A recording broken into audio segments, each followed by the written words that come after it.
Hi gentlemen, I'm Jeff Kraus of Football Caffeine, and today we are going to talk about how to think about muscle memory and really how that is applicable to your team. Everybody's trying to produce muscle memory in the most effective means possible within your drills. How do you do that? That's what we're going to talk about today. So the first thing to remember, and it's very important that this is the foundation of muscle memory, is that you're teaching the brain.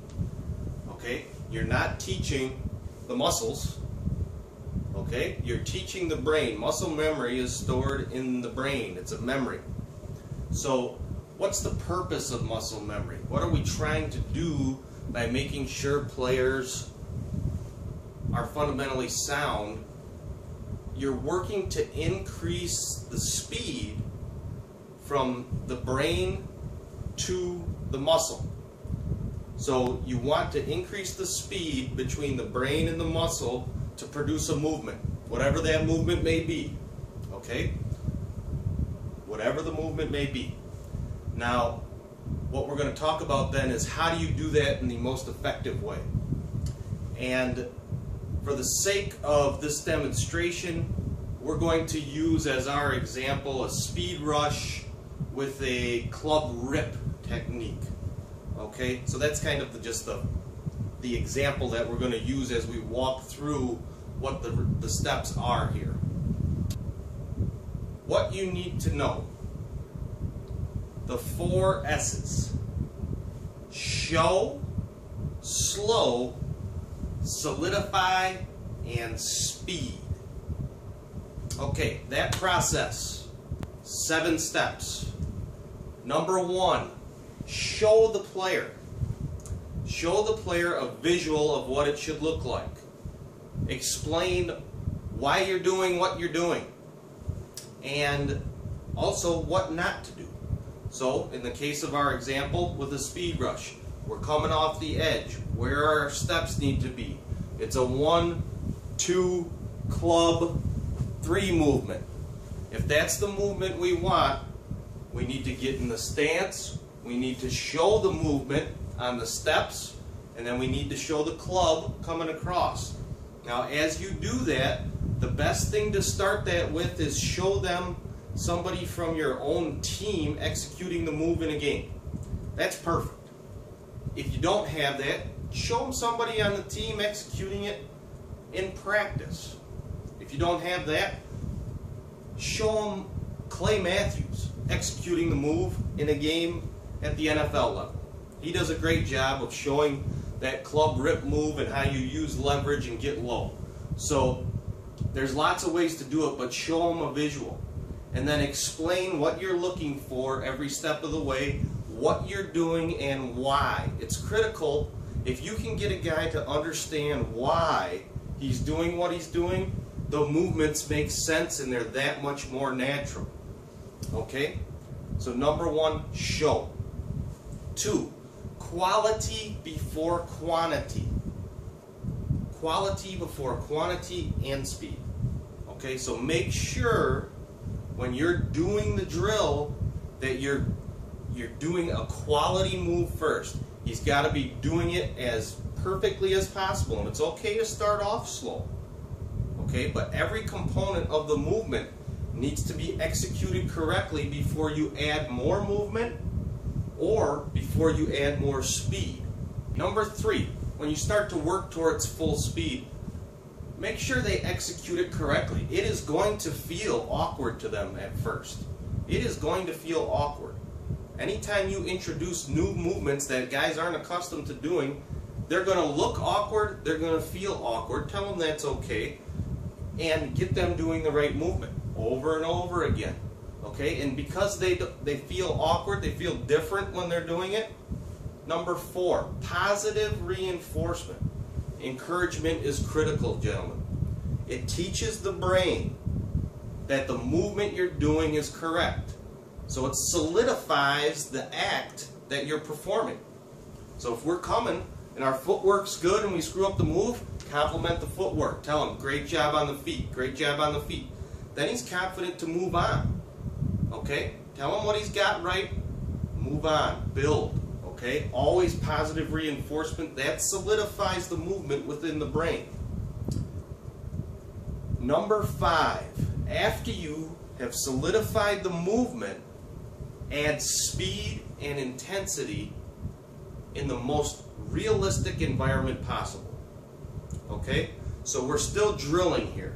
Now we want to pick up the speed because we've got the movement down. We've got the 1, 2, club, rip. Okay, I've got the right bend. I've got the right pad level. I've got the right leverage. Now I need to increase the speed. I need to increase the intensity. Okay, so I'm still drilling and I'm hammering home that movement. And it's a progression. You guys know it. Every day you work on it. So keep that progression on this move. We're working the pass rush move, the club rip, speed move. So we're coming off the edge. We're coming 1, 2, club, rip, under. And we're getting that low pad level as we're taking on that offensive tackle. But back to muscle memory.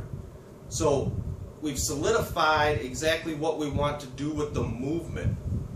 Now we add the speed, we add the intensity. What's step 6? Step 6, add competition. Now when you add competition to somebody who's executing a new movement at speed, don't line them up against the best player on the field in defending against that movement. That's a way to crush a guy's confidence. It's a certain way to put blocks between him executing the move the way that you want it done. If he fears the guy across from him, he's not focused on making that move at speed correctly. Okay? So start off in a positive situation where he can have some success. Again, go back to the positive reinforcement. Work it. Work it live as much as you can. Something to remember in step 5, when you're simulating that movement, you want to do it in as realistic of a situation as possible. So if you have a dummy that's got arms and that moves, that's perfect. Okay, after you add the competition, then what do? Last step, step 7. After you add the competition, you go back to step 5 when you're drilling it. Okay, every day it's part of the progression. You're drilling it. What do you do in the drill? You add speed. Okay? You add speed. After they have the movement down and it starts to become more unconscious and they just do it naturally, you have to push them to add speed. Now when you do that, you have to remember they're going to get uncomfortable again. Speed, adding speed will make them uncomfortable because the movement isn't exactly the same. The brain isn't used to doing that movement the same anymore. So what you have to do when you add speed is go back and let them know that they're going to be uncomfortable again. That's okay. The way to push the brain forward from what they're comfortable with, which is here, to right here, is to push that speed. Mistakes are going to happen when you do that.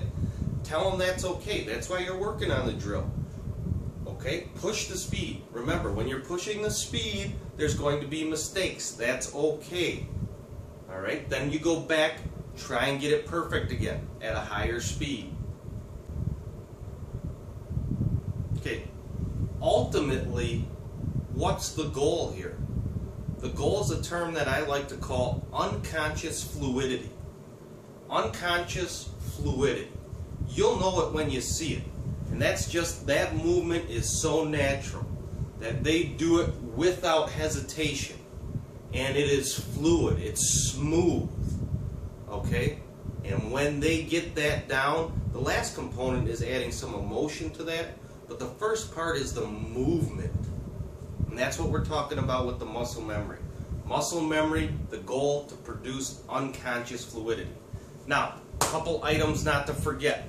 Muscle memory, number 1, muscle memory stored in the brain, not the muscles. Number 2, improvement occurs at different rates for different guys.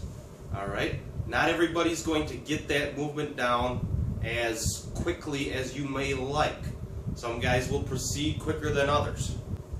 Number 3, and this is a big one that we don't often think about, but time off is huge. Okay? So you've got the guy that you've coached for 2 years, and now he's going to be a senior. He comes back, and after an entire off season, maybe he hasn't been doing that speed club rip move. What do you have to do? Well, because he's been off so long, physical growth can occur. All right, he's been in the weight room. He's bigger. He's naturally getting bigger. Well, what do you need to do? You have to retrain the brain. The brain needs to be retrained when you have those differences occur. Maybe he's added weight, height, the body changes. Any type of change, any time off, you need to go back to those basics and retrain the brain at that high speed, high intensity. Number 4, don't master mistakes. This is a big one, and we see it all the time on fields all over America. Coaches get in the habit of going through the progression every day, same thing every day, day in, day out. Make sure you're doing your drill work effectively. You have to push speed, you have to do correct movements. Yes, you can solidify garbage in your guys' heads. You can do it. I've seen coaches do it. They let the pad level go. They let the intensity go. That's why having good equipment is so critical. Now, what are the optimal conditions for creating muscle memory? The optimal conditions for creating muscle memory: number 1, a safe environment to go from mistakes to technique solid. Okay, so give them an environment that they're comfortable in. So you started off slow, you have good equipment that helps improve the technique, you allow mistakes, you encourage what they do well. Then you pick up the speed. Safe environment. When you go live, you don't start them off against the All-American. You start them off where they can have some success. Number 2, an easy to understand progression. Again, this goes back to why we're doing what we're doing, but you need to progress them in a step-by-step manner that makes sense intuitively. Number 3, realism. Make the simulation as realistic as possible. So when you're in those drills, you want to make it as realistic to what they're going to see on the field as possible without going live. When you go live man on man, a whole new set of emotions enters the equation. So when you're doing your drill work, you still want to get your drills in as realistic of a scenario as possible. Number 4, success when you go to live practice. So as they're executing the movement, make sure they're successful from the time you're going in slow motion up till the time that you're going live. And let's remember, what's the goal? Ultimately, unconscious fluidity, gentlemen. Unconscious fluidity. And you can do it. Now, please, if you found this helpful, have your assistant coaches come to the site, footballcaffeine.com. Please forward your email over to them. Have them subscribe to us, and you'll get more of this great content as we move forward. And the content will come from coaches just like you. Thanks, gentlemen. Have a great season. You can also get a paper version of this presentation, some of the basics and an outline for yourself, on the website at footballcaffeine.com. Feel free to email me with any questions or comments. I'd love your feedback. Thank you.